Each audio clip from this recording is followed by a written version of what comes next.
Hi friends, welcome to my channel. AP వాతావరణ శాఖ నుంచి వెదర్ రిపోర్ట్ వచ్చింది. బంగాళాఖాతంలో అల్పపీడనం అయితే ఏర్పడే అవకాశం ఉన్నట్లు వాతావరణ శాఖ అయితే తెలిపింది. సో దానికి సంబంధించిన పూర్తి వివరాలు అనేది తెలుసుకుందాం. వీడియోని లాస్ట్ వరకు అయితే చూడండి. వీడియోలోని ఇన్ఫర్మేషన్ నచ్చితే ఛానల్ని సబ్స్క్రైబ్ చేసుకోండి. మన ఛానల్లో ఏపీ వెదర్ అప్డేట్స్ అయితే కనుక పోస్ట్ చేస్తుంటారు, అవన్నీ మీరు మిస్ కాకుండా అయితే చూడొచ్చు. అలాగే వీడియోని హైప్ అయితే ఇవ్వండి. వీడియోలోని ఇన్ఫర్మేషన్ నచ్చితే మీ ఫ్రెండ్స్ అండ్ ఫ్యామిలీ మెంబర్స్కి మన వీడియోస్ని షేర్ చేసి నాకు సపోర్ట్ అయితే చేయండి. ఇక టాపిక్లోకి వెళ్ళిపోదాం. ఉపరితలావర్తనం ప్రభావంతో వాయువ్య బంగాళాఖాతం పరిసరాల్లో అల్పపీడనం ఏర్పడే అవకాశం ఉన్నట్లు ఏపీ విపత్తుల నిర్వహణ సంస్థ అయితే కనుక హెచ్చరికలు జారీ చేసింది. దీని ప్రభావంతో పిడుగులతో కూడిన మోస్తరు వర్షాలు కూడా కురిసే అవకాశం ఉన్నట్లు అంచనా అయితే వేస్తోంది.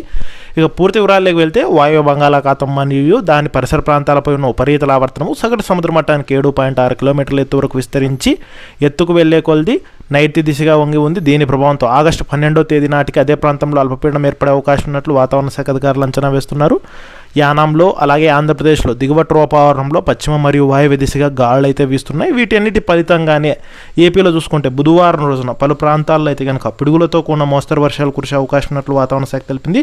ముఖ్యంగా ఉత్తర కోస్తాంధ్రప్రదేశ్, రాయలసీమ, దక్షిణ కోస్తాంధ్రప్రదేశ్, యానాంలలో తేలికపాటి నుంచి మోస్తరు వర్షాలతో పాటుగా అక్కడక్కడ ఉరుములు మెరుపులతో కూడిన వర్షాలు పడతాయని, బలమైన ఈదురుగాలు కూడా గంటకు 40 నుంచి 50 కిలోమీటర్ల వేగంతో వీచే అవకాశం ఉన్నట్లు వాతావరణ శాఖ తెలిపింది.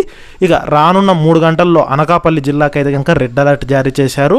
పలు ప్రాంతాల్లో మోస్తరు నుంచి భారీ వర్షాలు కురుస్తాయని, పిడుగులతో కూడిన వర్షాలు పడే అవకాశం ఉన్నట్లు తెలిపింది. నర్సీపట్నం, యలమంచిలి, తాళ్లపల్లిలో పరిసర ప్రాంతాల్లో పిడుగులు పడే అవకాశం ఉందని తెలిపారు. ఇక బుధవారం రోజునైతే గనక పిడుగులతో కూడిన మోస్తరు వర్షాలు పార్వతీపురం, అల్లూరి సీతారామరాజు, పోలవరం జిల్లాలతో పాటుగా మిగిలిన జిల్లాల్లో అక్కడక్కడ తేలికపాటి వర్షాలు కురిసే అవకాశం ఉన్నట్లు వాతావరణ శాఖ అయితే హెచ్చరికలు జారీ చేసింది.